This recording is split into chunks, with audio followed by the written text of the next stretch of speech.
know that the B word has become normalized, it's mainstream, and women are now referring to themselves as Bs, right? And so some of the ways in which women are talking about themselves is the bad B, because it's like this whole notion or idea of reappropriating the term to make it something empowering.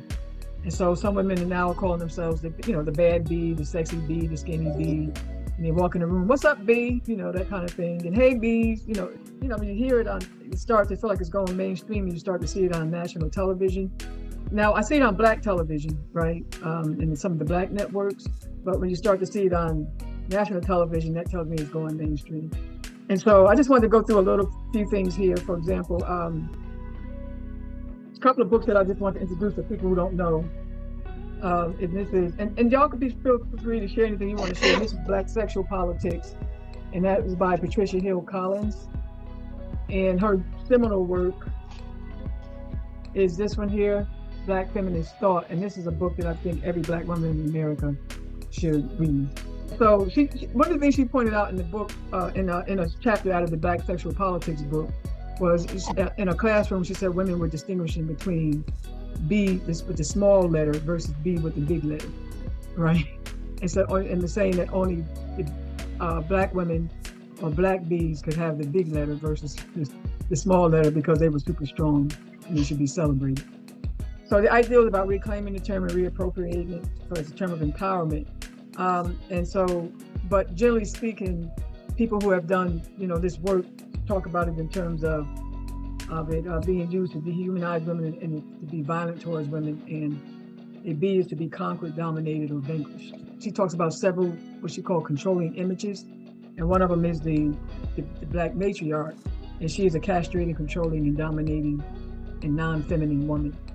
And so she goes in and talks a little bit about the history of Black exploitation film, old movies, and it was just shocking that they were calling Black women Black Bs and calling the Black people the N-word right on just television and in film.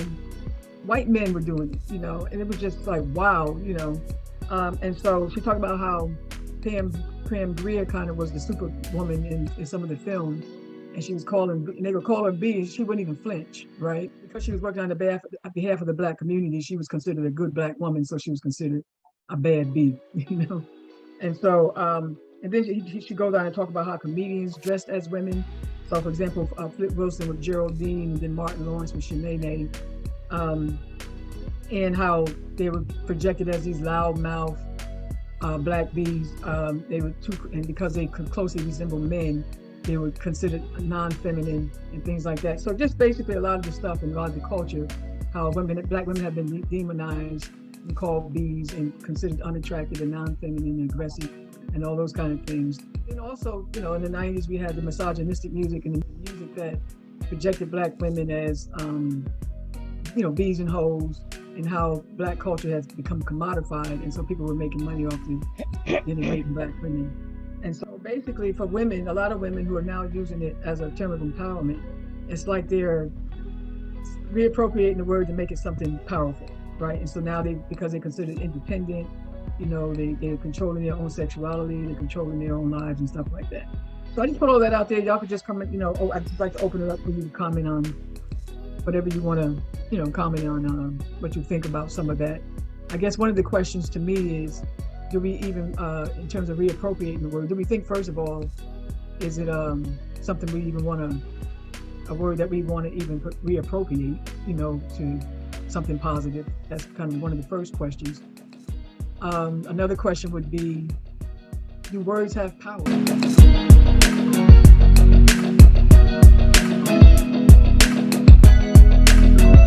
I personally understand how the word can be offensive, but I personally have totally disempowered the word. I mean, I'm not really, I don't use the word half as much as I did when I was younger, but somebody says it to me. I guess it depends on the context in which it was said, and I do understand, like my niece got baddest B tattooed on her back, and I was just appalled by that. Like, how could you even, especially when you have a young daughter, put something like that on your body? But I mean, I look at that as being ridiculous, but the word itself, I guess, having it tattooed on your skin, I mean, that's me. But if someone says, "Oh, B" to me, I'm not offended. I'm not offended by it. Yeah. I'm totally opposite. You say that to me, I'm totally offended. I guess it depends on generations, but I wouldn't call myself that, and wouldn't respect anybody that called me that. I think the first time when you mentioned music, the misogynistic music, I'm always in circles where I want to correct people when they think that rap music is the only music that, uses derogatory terminology or degrades women or has a lot of drug or violence in it. Because when I first started listening to rap music, it was calling women queens and goddesses. Exactly. It was later on, I think really when the West Coast, and I think that whole pimp, that whole vibe when I first came to California, it was big. It was like the Black culture, and it still very much is. The Shanae, that, the loud Black girls. I'm going to school at Compton College right now, and this is how the Black girls act, like Shanae. And they don't respect the teachers, they don't respect the time.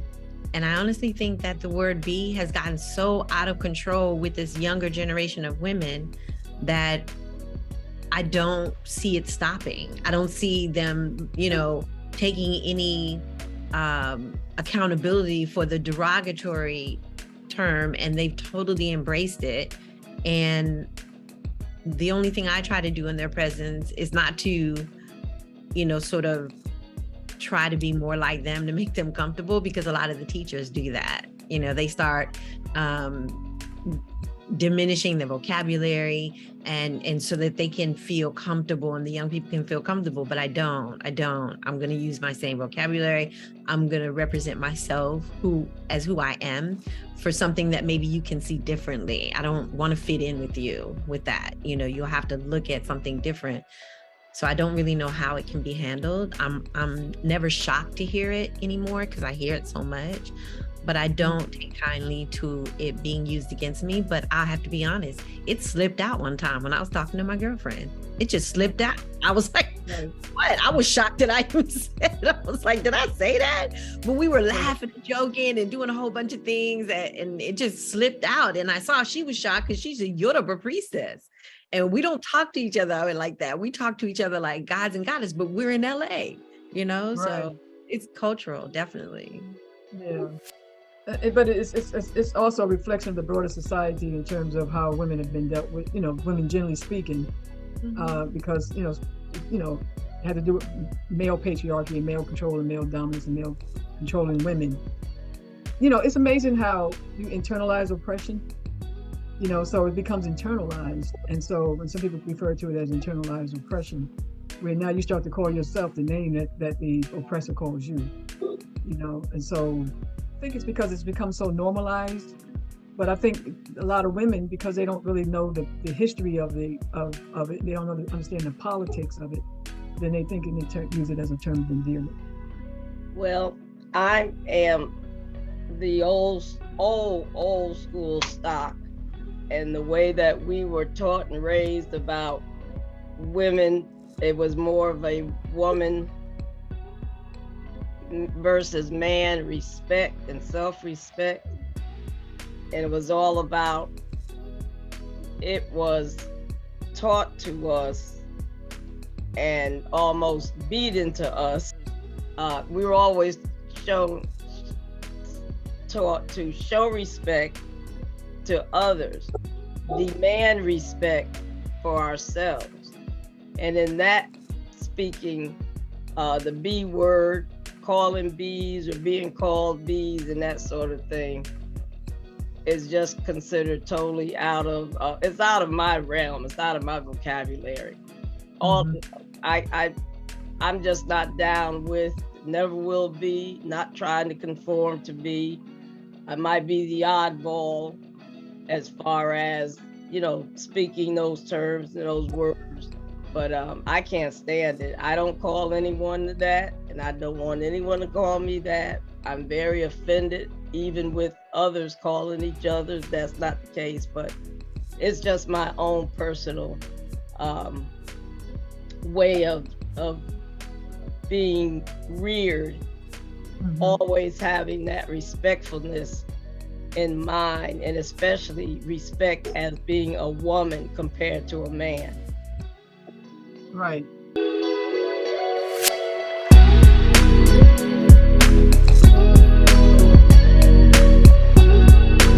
But even, you know, because now the term is even being used, like it's almost like being feminine is something negative, right? And so when a man calls a man a bee, now he's being feminized, right? And so this is derogatory. Because now you hear a lot of men calling men bees, and you hear women calling men bees, right? And so now it's almost like anything that's feminine is negative, right? And so now you feminize them, and then you call them a bee, and now you can dominate them and control them. And that's really what a lot of it's about, is dominance and control in the patriarchal, white male-dominated societies. One of the things that they talk about in the literature is how, people use it, but people flip-flopping with it, but it causes harm. And so the same way, and people try to reappropriate the N-word, right? And how they try to say, well, we're making the N-word something positive, right? Can we do that?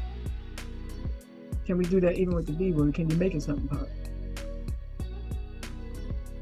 I don't think so. I think only positive as to wanting not to be called that because of what it represented. Positive as in keeping that in the forefront to help empower someone to work towards showing that we're not as what that word represents, coming from slavery and from the white race and that sort of thing. I think that what we might say and do amongst ourselves is one thing, but then to give more ammunition, power, ammunition to the others, it goes in that direction even more so. Right. And that brings up to another, now that we're having this conversation, that brings me to another place, like how sometimes when women are amongst themselves, they say things, say things that you're not going to make public, right? And so we may have used the B word amongst ourselves, or just even profanity or curse word, whatever we do, we just amongst ourselves, right? But then when you take it to the public, like now, because social media now has, exploited, Right. A lot of these things that people did in private, and so now it's public, and just something to say about that. Some things you did privately, and some things people didn't do that. But now that we have social media, now they're doing it publicly, which is dramatically different than our generation, where some things you just don't do in the public. Anybody else? Marcy, want to weigh in on this? Say anything? I totally agree. There's things I will probably say amongst my friends, but I feel like it's taboo out in the public. Right. If we're gonna be honest with ourselves, and I know many of us have used the word anger, right? But it just, I think it's just amazing how some of this stuff is just so awful, like in terms of how women are referred to, or just people, but just generally somehow awfulness of the words like the B and N-word and stuff like that. And it's just awful, to me, and how because we don't know the history and the politics of it, then it just goes to another level in terms of its level of acceptance. Because it's not just the word, it's the behavior. It's the behavior behind it.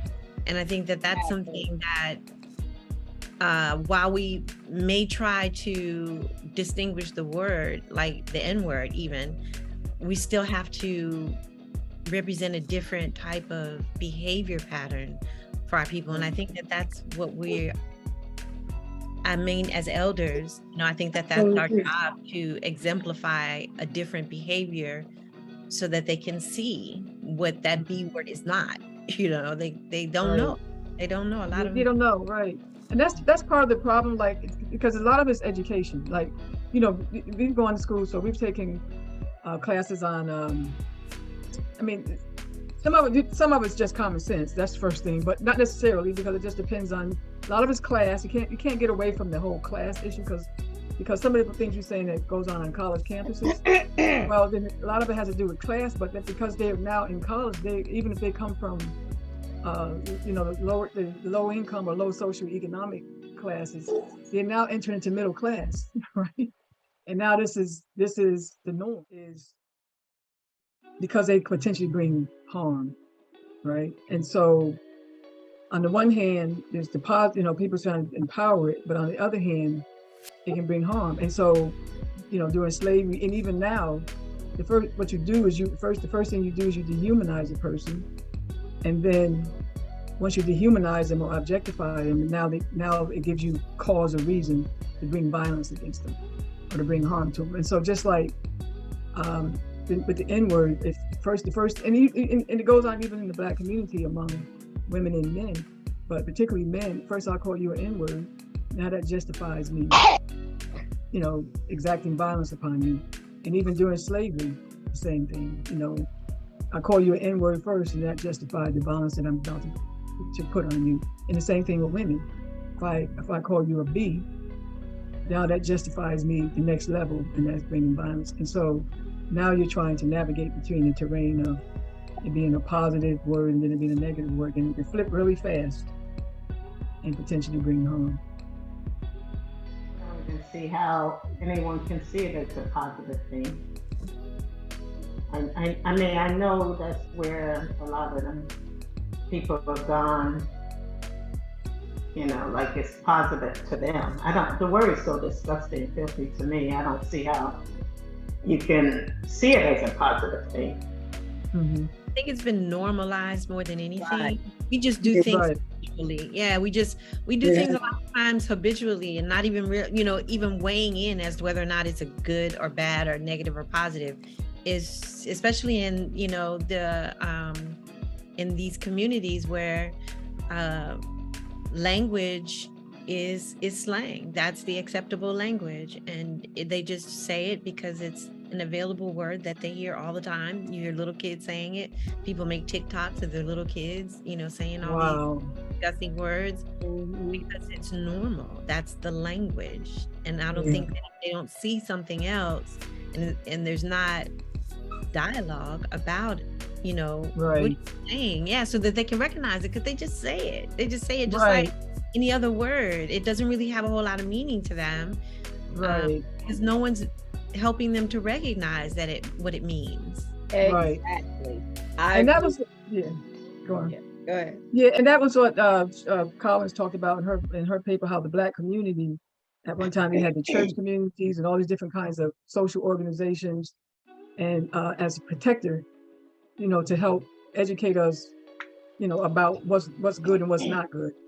But now a lot of that's, you know, we don't have those kind of support systems that we used to have. People going to a church that don't even exist in a lot of Black communities. Some people have not even been introduced to the concept of God. They don't even, you know, if you really think about it, in some of our communities, some people have never been inside of a church or any kind of spiritual. And that's probably what's wrong with the society too. Spiritual religious system. So they have no concept of that they're better than that. That's the thing. And so because we don't have those protective, and then you have the mass media that commodifies everything and sells everything. So you package everything, you package women and you sell them as bees, you know what I'm saying? So it becomes, like you said, very, very normal. And so a lot of it becomes the behavior is, you know, so not only do you have the words, you also have the behavior and the action behind it, which Auset was just talking about. I want to go online and type something in and stuff comes up, right? And so I put in Black B, right? Because Black B was one of the, you know, is you know, that's like the worst thing you can call a woman. Or now it's been switched to being Black. If you're a Black B, now you're strong and powerful. So it's just interesting. But I put in the word Black B, so you see all these dogs, right? Because it's also, you know, associated with being, you know, because Black people during the time, you know, during slavery were always associated with as animals, right? And so you see here all the dogs, right? The Black, you know, what the word really means. Then you have a Black woman with all the dogs. You know, so I just thought that was, you know, kind of interesting. Now, it's a function of how the person named that. You know, when they put that picture in there, they must have put Black B with it. You know, but I just thought it was interesting that somebody, you know, they would show you put the word Black B in, and you have dogs, and then you have a woman with the dogs. You know? The majority of us know that the B came from not being a derogatory word because it was only referred to a female dog. Which what a female dog is, the scientific term is term and name is for that. But it started, you know, way back when especially white plantation owners that would be raping the Black female slaves. And a lot of it came from, that's how they refer to them. They're, you can't even say mistresses because they weren't even treated as good as a mistress. But a lot of that came from how they would be calling for their slave, you know, especially the young girls, the young Black female slaves, how their slave masters would be referring to them and calling them when they were going in to rape them and have sex and that sort of thing. Yeah. So then as we, you know, came about and started getting angry with people and started calling them a Black B because of us being Black enslaved and that sort of thing. Like that's the worst thing you can be is a Black B. So right. You're not just so a B, you're a Black B. Right. A lot of it came from to say, you're no better than this female dog, like a female dog that the white man would rape or get any time that they want. Which is questionable, because why would you even want to have sex with a female dog? Right, because that goes to show you what a male illness. Just like right, but the white slave owner thought it was great to have sex with that female dog, so to speak. You know, because that lewdness and that you know what. Yeah, it's about domination, you know, domination and control. And so I'm dominating this female and dominating women's bodies. But I think mainly what I was trying to allude to was that seniors, elderly people that's in my generation or even a little bit advanced, a lot of us have passed on. So we're not here to try to impart that making a difference or showing an example to younger, the younger generation. And like somebody was saying, that is so normalized. The younger generation's attitude towards most things, to me, that I find, is that they're so nonchalant. Nothing is no big deal. So any kind of language, any kind of example or whatever that you want to try to show or follow, it's no big deal. So anything they want to do, they do and say, because first of all, in their mindset, it's no big deal. But secondly, they don't have a lot of someone showing a different way, a different example. And those of us that are here, a lot of us have given up trying to do that and trying to be that, because you get the resistance a lot of times from the parents or from the siblings that, you know, mind your own business. Who are you to be trying to tell me what to do, how to raise my kid and so forth. And then a lot of them are too far removed from their children's ages. So they're right in the same, you know, out there with the kids. Doing some real young, so they, But I want to get back to Auset when you was talking about what's going on. I'm not on the college campus. I haven't been on it for a while. About you were saying like you was talking about some of the behavior. So tell me what you would what you were experiencing. I'm taking social worker classes at Compton College, and it's for people that have barriers to employment. For me, it's my age, and having lived experience in domestic violence and homelessness and all this kind of being a disabled veteran, this all puts me in that category to be able to take this course. So I'm in there with everybody that has those issues as well. And most of the women are from the Compton area. And they come in every day very rowdy. They come in, they argue with the teachers. On college campus? Yeah, it's on Compton College. It's a junior college. Oh, so okay. It's a junior college, but the course itself is given as a sort of like a workforce training. And it's being held at Compton College. But the young people that are there, again, probably would not be regular students in college. You know, they're not even familiar with the college environment. So I'm not saying typical of a college environment, but I do know from watching young people and growing up with a Southern mother and spending some time of my adult life in the Southern part of the United States, good behavior was rewarded. Like you wanted to be a debutante, you wanted to be recognized in your high school as, you know, exhibiting exemplary behavior. And this is what I carried with me into my community activism, because when I lived in LA before, I was very much into community activism and created sisterhoods for young girls to demonstrate them different behaviors that they weren't seeing in, you know, the ghetto, in the hood. And I think that that's what we need more of, the examples of other behavior and rewarding it, because to them, calling their sisters bees and all these derogatory terms is rewarded because you get a record contract. You know, I mean, they're wearing all these designer fashions and calling women bees. So this is, in their eyes, some sort of reward. That's how you get, yeah. Yeah. That's how it's about, Right, but not the other way, because there was a time where high school football was rewarded. If you were in the band front and you twirled that baton or you twirled that flag, it was a sense of reward and accomplishment. But I don't know if it's just LA, but we don't really celebrate our young people. I just don't see it, hear it, you know.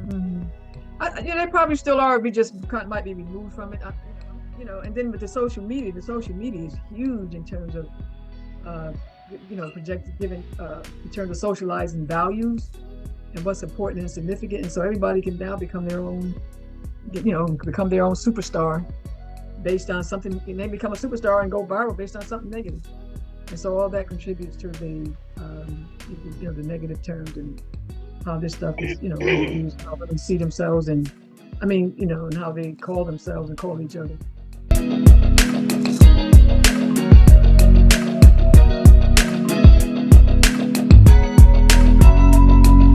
Lost our core values from the home. We don't have the same home environment that we grew up in. You know, you don't really have parents that are, you have younger parents and you don't have the extended family, because, you know, when I was coming along, you had your parents, your aunts, your neighbors were all involved in your life, and it was like a sense of community. We don't have that sense of community anymore. And then if I did something wrong, they could, you know, the neighbors would know, or the teachers would know. And by the time I got home from school, my parents would know. We don't have that sense of community. Thus, we've lost that level of respect and community. And when we lose that community, then that's when things start to go awry. You know, because you had people who would teach you what to do and what not to do. You know, and then even in like the simple things like, on Sunday, when I was coming along, growing up in the South, you had blue laws. You didn't go to the store on Sunday. Sunday was the family day. You had dinner, you went to church, you went to dinner, and if you had a car, you went for a Sunday drive. But now you get up and you go to the store. The stores are open, so you don't have that sense of community. Right. So once you got rid of that, then that kind of destroyed everything. And then once we were able to, for me personally, I always think that integration was really a huge disservice to our community, because when we were segregated and couldn't go over in the white people's part of town, we had a stronger sense of community. You had doctors, lawyers, everybody in your educators all in the same community. Now you have to go, you have this part of town and that part of town where you have people who are doing other things in their lives. You know, people who are more progressive don't live in the hood or in the community anymore.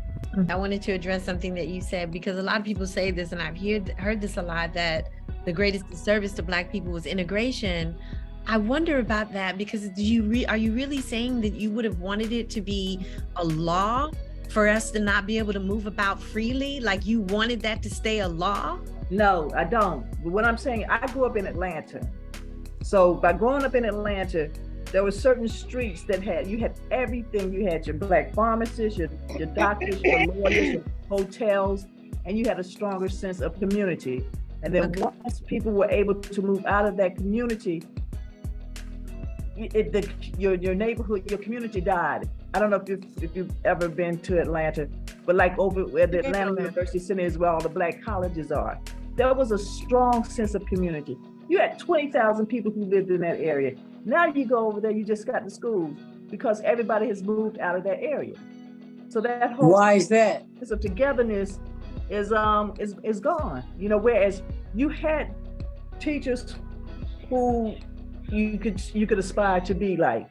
You had doctors and lawyers in your neighborhood. Now you have everybody on the opposite side of town.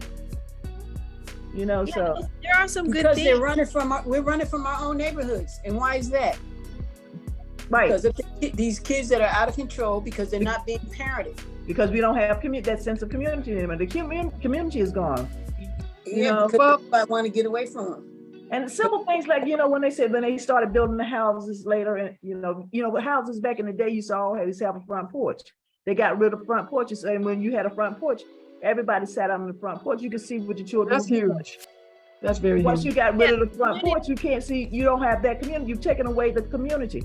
So little things like that have an impact on people. Yeah.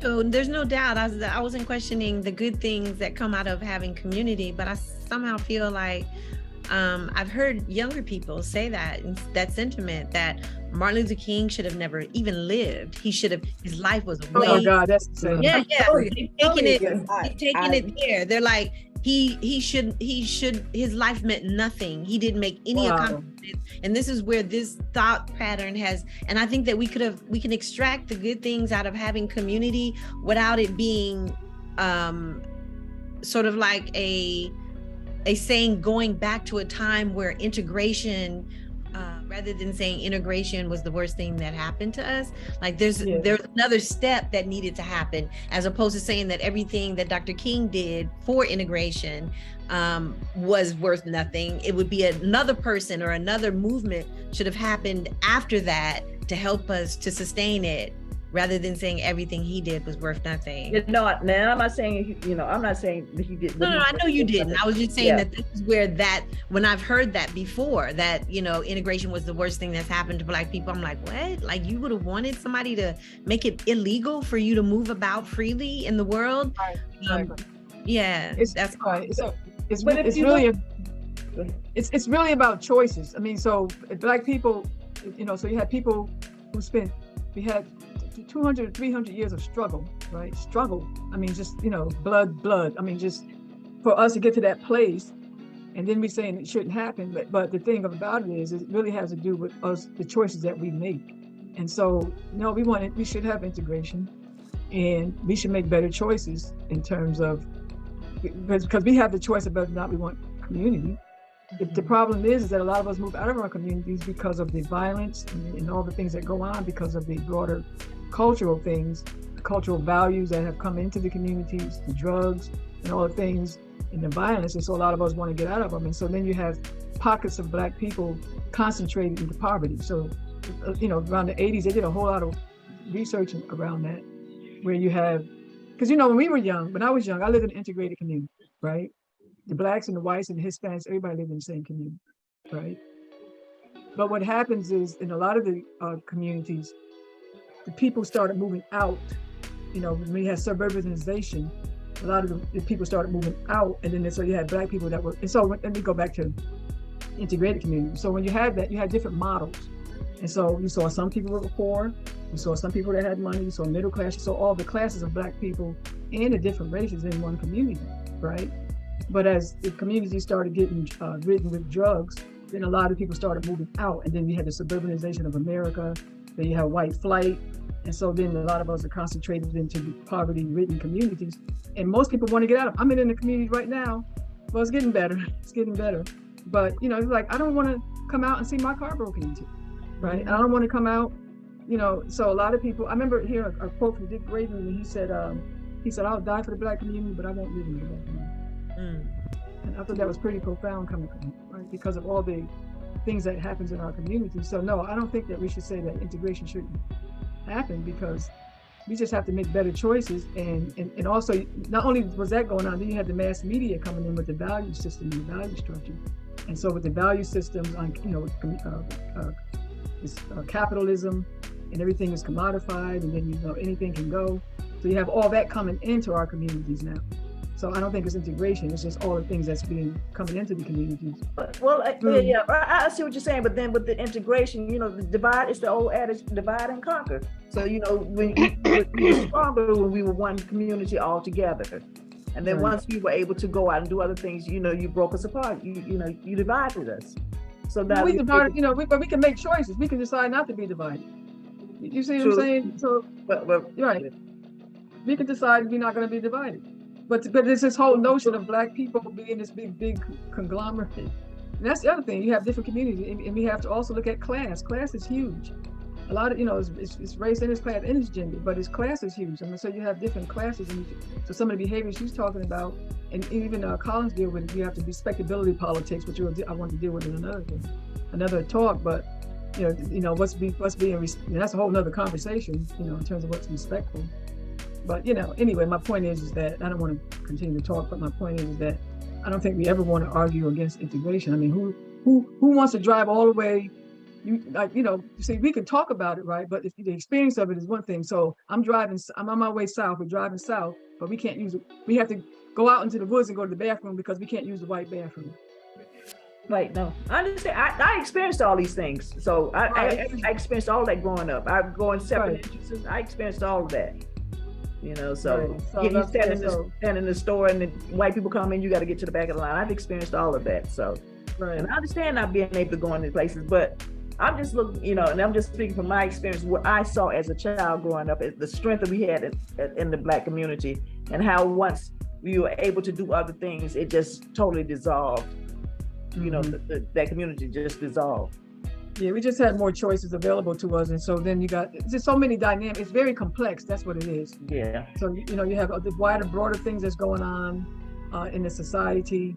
So you have, so you have the suburbanization of America. You have the mass media that's bringing in different values. You have they say that drugs were put into our communities in the 70s to quell the rebellion. You know, so we have all these things going on, all these dynamics that contributes to, you know, what's going on now. And now the social media, that's just exploded. I think the key thing that what's going on now is poor parenting. That's key. Well, see, this poor parenting when we were coming up. You know, our parents, some of us, you know, we got the beat down and abuse. So there was a lot of poor parenting, but they put good values in us. So, you know. There was structure. There was structure. There were boundaries. We have no structure. These kids have no boundaries. The parents are trying to be their best friends, and when you do that, you fail. Right. Trying to give them more than what they ever had. Right. Yeah, I totally agree with that. They're not going to church. That's the biggest problem right now. Yep. And that's why you got 12-year-olds carrying guns. My father would have known if a gun was in his house. These kids have no structure, and it's the poor parenting. And they started, I would say, back with the whole crack epidemic and these crazy video games. It's just ridiculous. It's out of control. In the video games, I mean, they're so hyper violent that violence is hyper. Yeah, but the parents, but they can go and play with them 10, 12 hours a day. Our parents wouldn't have allowed that. These kids 8 years old with cell phones. My father wouldn't let me have a cell phone if they were free. It's too much. There's no control over their kids.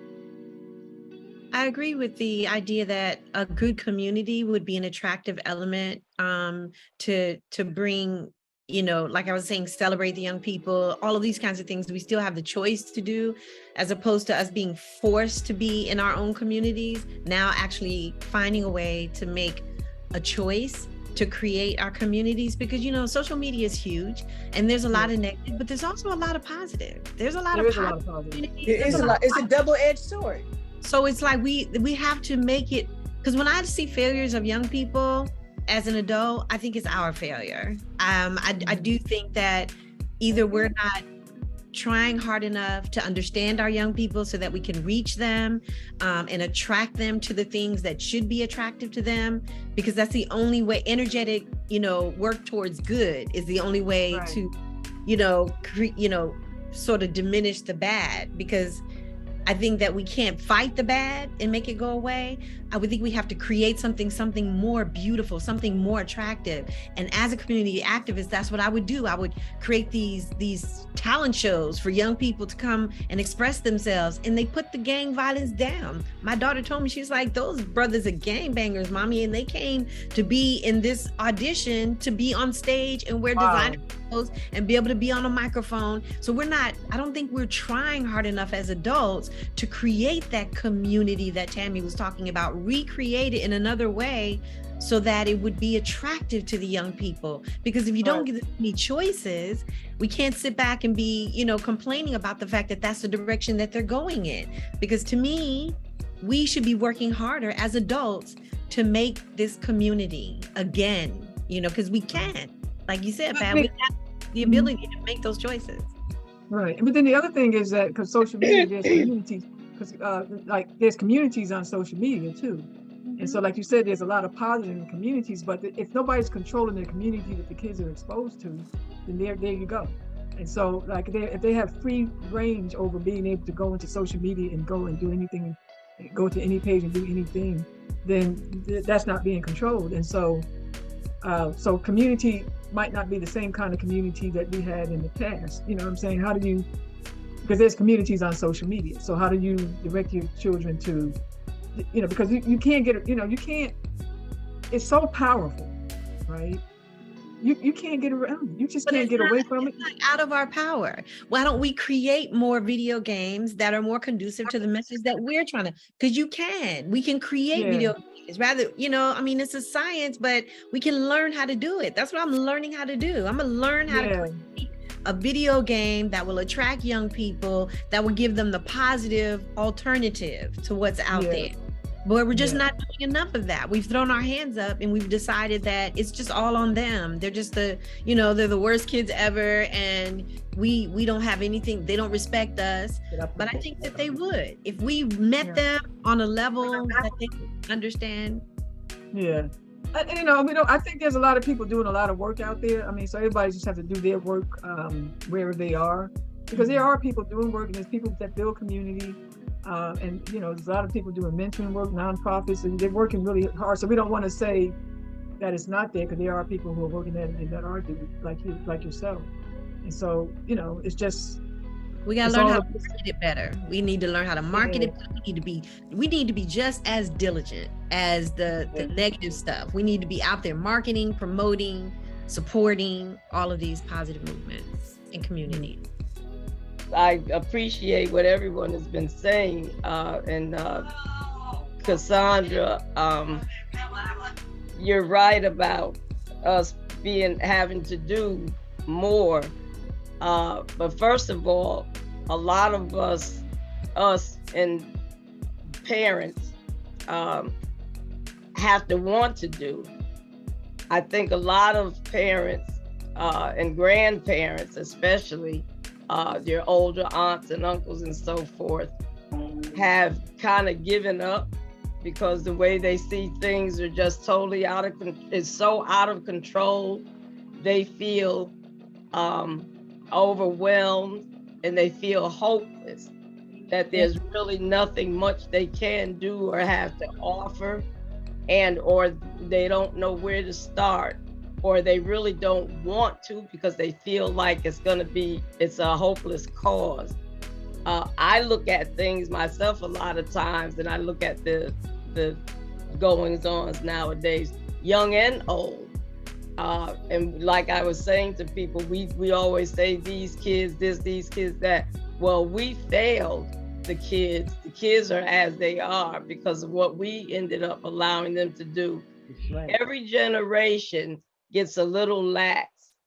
When it came to ours, and work started getting good and the money started getting good, I think we just let it go completely. We went from one extreme to the other, from being very strict to letting the kids raise themselves, and all of the influx and the distractions that's out there and the exposure that they're exposed to.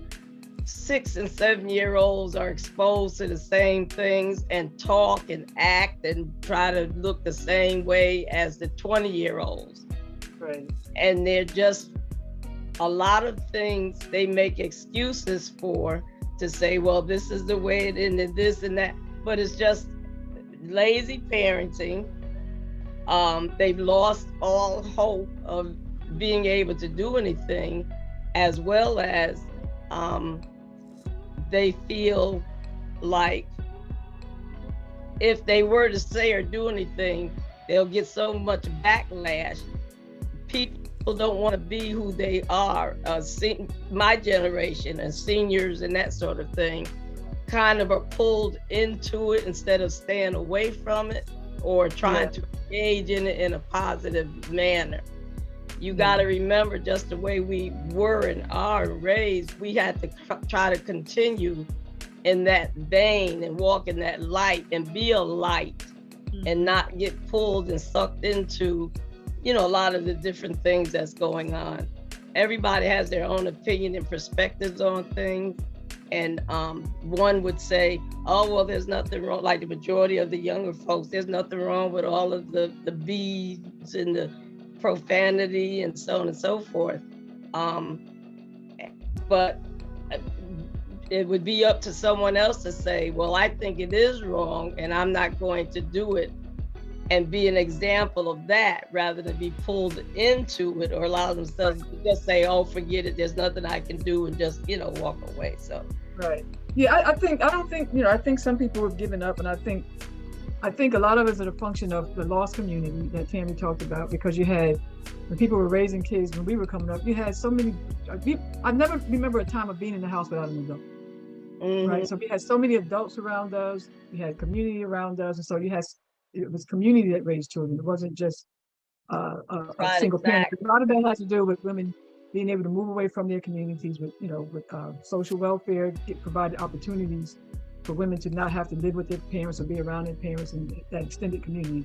So I think it is the result of the lost extended community, the difference in the values that's coming to people, and also what Marcy talked about. You have a lot of young people raising young people. You have 20-year-olds raising, 25-year-olds raising kids. I mean, so they're kids. You have kids raising kids, but that's why you always need the extended community that have a little bit more wisdom, live longer. You can tell them they don't want to listen, so you can deal with a lot of that. And so they just potentially where they're getting their messages. And then Marcy said they're trying to be their friend, because they're kids. It's kids raising kids, basically. Right. So it's just so many dynamics, and it's just so many things to look at and talking about. Yeah. Also, class is huge, because some middle class families would, might not necessarily do the same thing that people in different brackets would do. So it's just that it's just very complex. That's it. Right. All righty. I guess we can. End it here. Anything else before I close it out? That was healthy. It was a pleasure meeting all of you. Likewise. All righty. All right. Take care, y'all. Thank you. All right.